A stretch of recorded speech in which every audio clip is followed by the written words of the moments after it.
those who don't know, I'm Karen Dion, and I'm the internationally best-selling author of 2 novels of psychological suspense, The Marsh King's Daughter and The Wicked Sister.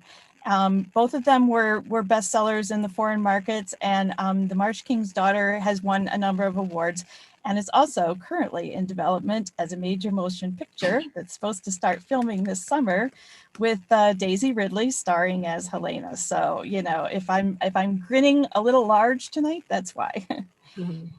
Now, our authors, I'm going to do this alphabetically. Tasha Alexander is the New York Times best-selling author of 16 novels in the Lady Emily mystery series. Growing up, Tasha was convinced that she was born in the wrong century and spent much of her childhood under the dining room table pretending it was a covered wagon. She lives with her husband, British novelist Andrew Grant, in southeastern Wyoming, and while she still doesn't have a covered wagon, a log house goes a long way toward fulfilling her pioneer fantasies. Renee Rosen, who does live in Chicago, is the author of 6 historical novels, including the bestsellers What the Lady Wants and Park Avenue Summer. Her latest novel, The Social Graces, is coming out April 20. Heather Webb is the USA Today best-selling and award-winning author of historical fiction from Revolutionary France to Grace Kelly's Wedding on the Riviera. Her upcoming novel, The Next Ship Home, is about 2 unlikely friends who confront a corrupt system at Ellis Island in turn-of-the-century New York, and it releases in February of next year. Lauren Willig is the highly overcaffeinated New York Times and USA Today best-selling author of 21 works of historical fiction, ranging from Napoleonic France to Gilded Age New York to 1920s Kenya, and pretty much every other place you can imagine in between, including most recently, American Women on the Front Lines of World War I. An alumna of Yale University, Lauren has a graduate degree in history from Harvard, a JD from Harvard Law, 2 small children, and far more books than she has bookshelves. I think we can see the truth of that last statement behind you there. So happy again to have you all here with us. And now we're going to play our quick game of 20 questions. We have these official backroom cards. You can see that with the question on the back. So I'm not just making these up out of thin air. I'm going to go in the order that I see you on the screen. So I'm going to start with you, Lauren. What book made you want to be a writer? Okay, well, that one was an easy one for me. When I was 6, someone gave me E.L. Konigsberg's A Proud Taste for Scarlet and Miniver. You know, many of you may know her from the Mixed Up Files of Mrs. Basil E. Frankenweiler, which is an amazing book, and who doesn't want to live in the Met?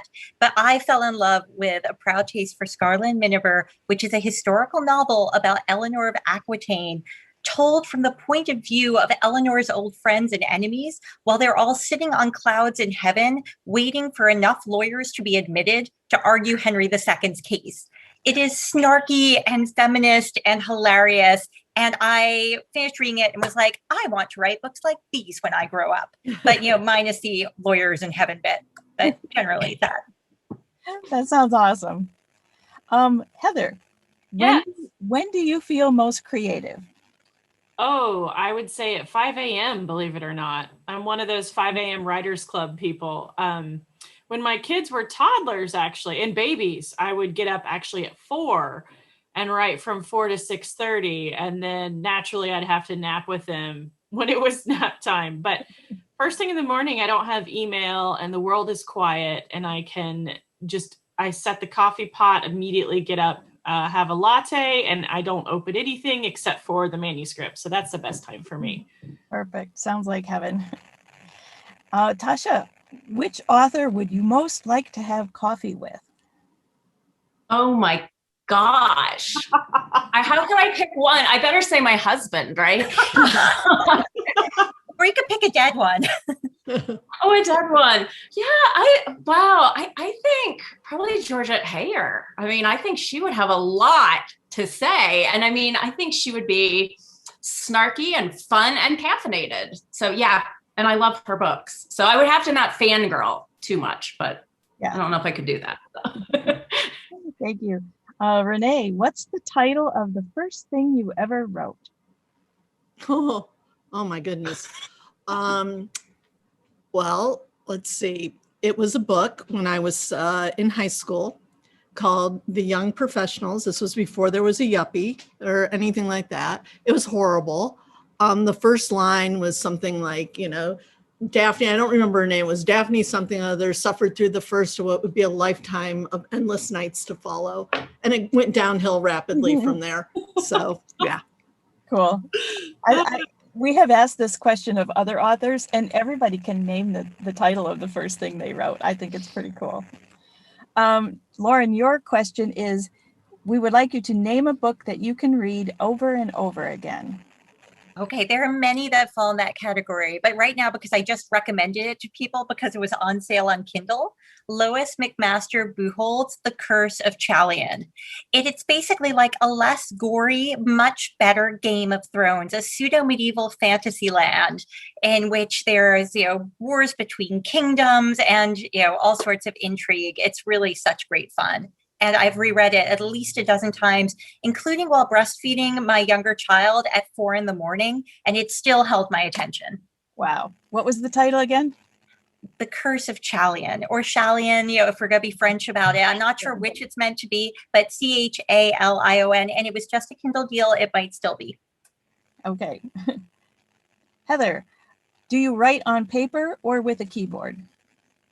Oh, definitely with a keyboard, mostly. But I keep a notebook in the car, in my purse, next to the bed, beside my laptop on the desk. They're everywhere. So whenever I have those little moments of inspiration, I always write it on paper.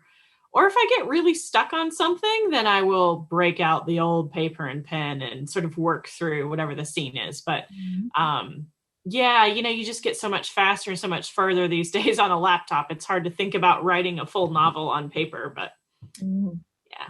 Thanks. Tasha, what's the most exciting thing in your life right now?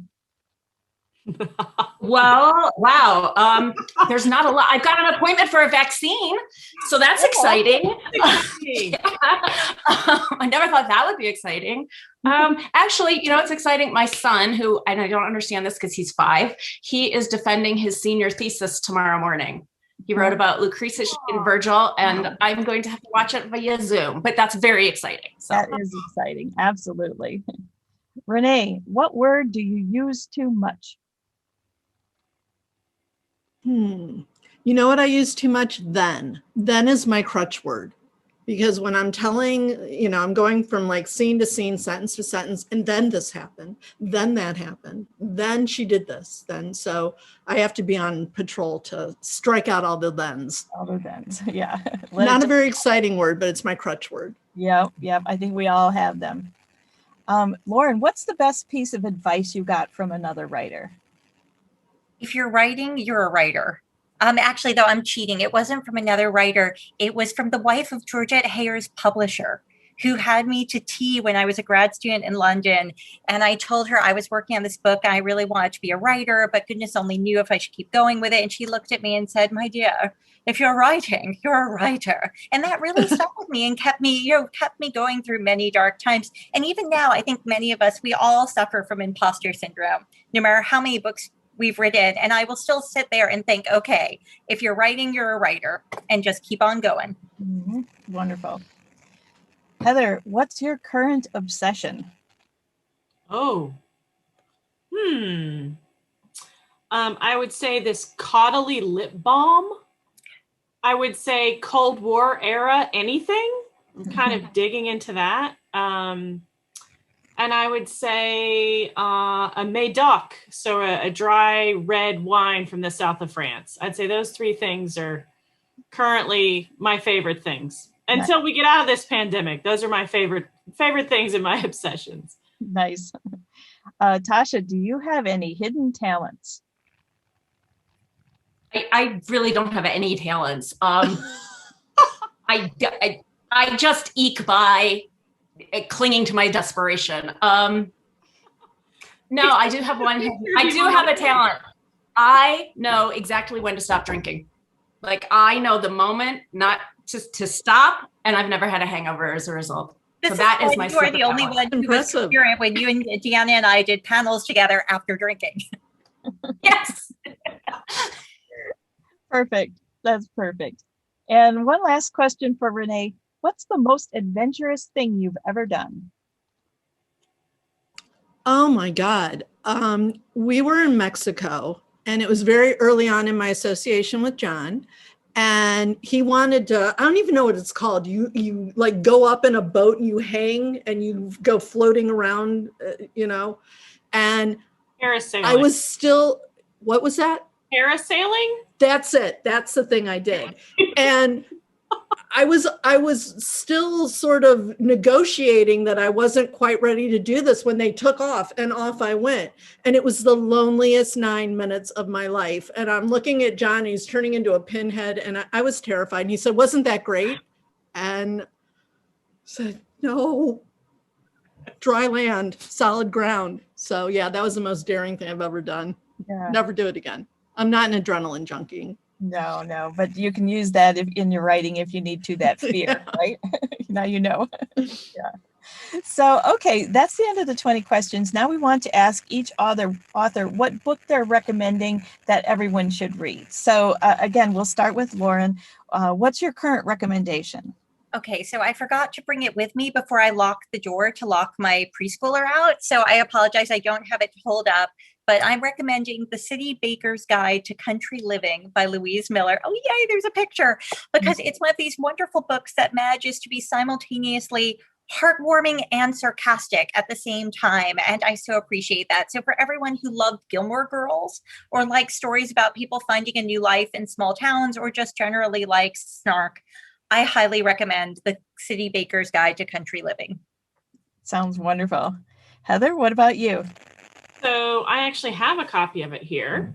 The Woman in Red, and it's by Diana Giovinazzo, and she's a debut author. And what I loved about this book was it's set in 1839, and it's about the woman Anita, who met Garibaldi, and he was a freedom fighter for southern Brazil. And she ends up being instrumental in, in this fight for freedom there and also in Italy. And it just was, it's lush, it's lovely, it's a great debut.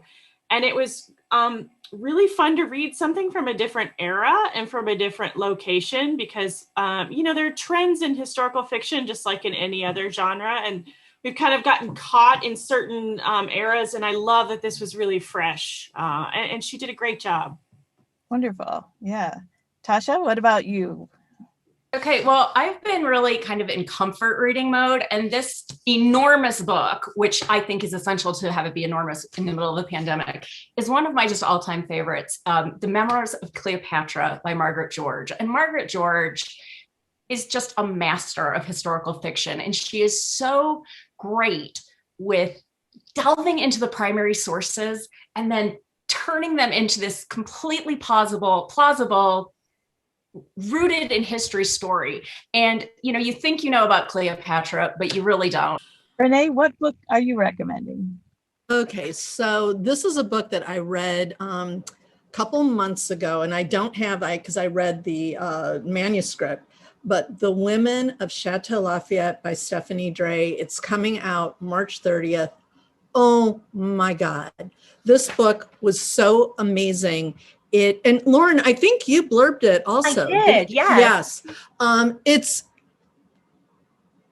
I don't even know how she did this, but it covers 3 women, one amazing castle, and it goes into the American Revolution, the French Revolution, the First War, the Second War, and it all goes down so easy. There's not one info dump in this book, and there's so much research, and I just loved it. I can't say enough about it. I'm just get it, read it, and you can thank me later. That sounds fantastic. It really does. All of the recommendations do. Wasn't that fun? We hope that you enjoyed this taste of what a backroom event is like. The best part comes immediately after, when the audience is divided into breakout rooms and the authors visit each room in turn. We'd love to show you what a breakout session is like, because these relaxed face-to-face conversations are the hallmark of our backroom events. But breakout sessions are never recorded. What's said in the backroom stays in the backroom.